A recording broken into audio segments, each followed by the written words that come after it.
Hey guys, welcome back to another video. Actually ಇವತ್ತು ಏನು video planning ಏನಿರಲಿಲ್ಲ. So ಏನಾಯ್ತು ಅಂದರೆ ಅಮ್ಮನಿಗೆ ಹುಷಾರಿರಲಿಲ್ಲ. ಸೊ ಆ ರೀಸನಿಂದ ಮನೇಲಿ ಮೊಟ್ಟೆ ಬೇರೆ ಇತ್ತು ತಂದಿರೋದು. ಸೊ ಎಗ್ ರೈಸ್ ಮಾಡಿಬಿಡೋಣ ಅಂತ ಪ್ಲ್ಯಾನ್ ಇದೆ. ಸೊ ಅದೇ ಒಂದು ವಿಡಿಯೋ ಮಾಡ್ತೀನಿ.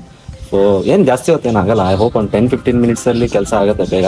ರೈಸನ್ನು ಒಂದು ಮಾಡ್ಕೊಂಡ್ರೆ ಆಯ್ತು ಅಷ್ಟೇ, ಮಿಕ್ಕಿರೋದು ಎಲ್ಲ ಬೇಗ ಆಗುತ್ತೆ. ಸೊ ವಿಡಿಯೋ ನಾನು ಮಾಡ್ತೀನಿ. ಸೊ ಕಂಪ್ಲೀಟ್ ವಿಡಿಯೋ ನೋಡಿ ನಿಮಗೂ ಅರ್ಥ ಆಗುತ್ತೆ. ಈಸಿ ರೆಸಿಪಿ ಅಷ್ಟೇ, ಈಸಿಯಾಗಿ. ಸೊ ಅಂದರೆ ಔಟ್ಸೈಡ್ ಮಾಡೋ ಥರನೇ ಇರುತ್ತೆ, ಬಟ್ ಹೈಜಿನಿಕ್, ಯಾಕೆ ಮನೇಲಿ ಮಾಡ್ತೇವಲ್ಲ ಆ ರೀಸನ್.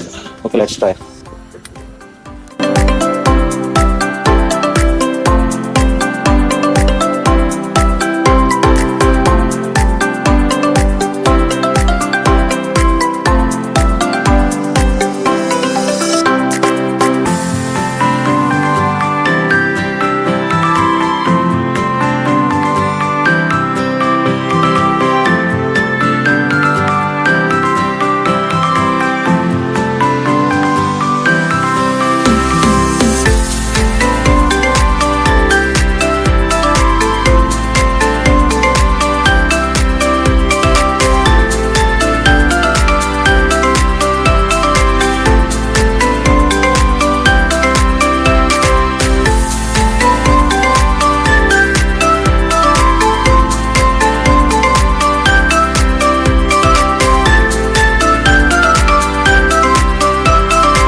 ಇವತ್ತು ಅದೇ ಎಗ್ ರೈಸ್ ಆದಮೇಲೆ ಊಟ ಎಲ್ಲ ನಾನು ಮಾಡಿದೆ. ಆ್ಯಕ್ಚುಲಿ ನಾನು ಮಾಡಬಾರ್ದಿತ್ತು, ಬಟ್ ಪ್ಲ್ಯಾನ್ ಇರಲಿಲ್ಲ.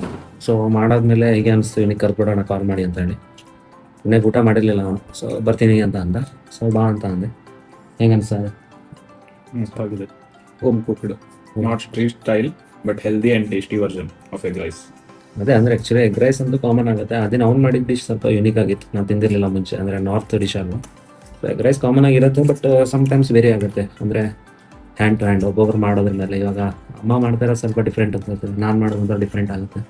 ಸೊ ಅದೇ ಥರ ಅದಷ್ಟೇ ಬಿಟ್ಟು ಮತ್ತೆ ಎಗ್ ರೈಸಲ್ಲಿ ಆ ಥರ ಡಿಫ್ರೆನ್ಸ್ ಅಂತ ಏನು ಬರಲ್ಲ. ಎಲ್ಲ ಒಂದು ಸೇಮ್, ಅಂದರೆ ಸೇಮೇ ಇರುತ್ತೆ ಟೇಸ್ಟ್ ವೈಸ್, ಬಟ್ ಸ್ವಲ್ಪ ಯುನೀಕ್ನೆಸ್ ಬರುತ್ತೆ ಅಷ್ಟೇ. ಬಿಟ್ಟರೆ ಏನು ನಿಮ್ಮ ವಿಡಿಯೋ ಮುಗಿಯೋಕ್ಕಿಂತ ಮುಂಚೆ ನಮ್ದು ಎಗ್ ರೈಸ್ ಮುಗಿದು. ಎಸ್ ಗೈಸ್, ಮೂವ್ ಅಂದರೆ ಆಯ್ತು ಒಂದು ಊಟನೂ. ಹಿಂಗೆ ಹೊರಗಡೆ ಹೋಗಿ ಬರ್ತೀವಿ ರೌಂಡ್ ತಿರುಗಾಡಿ. ಬಾಯ್ ಬೋಲ್. ಬಾಯ್ ಬಾಯ್ ಬಾಯ್. Yes, bye.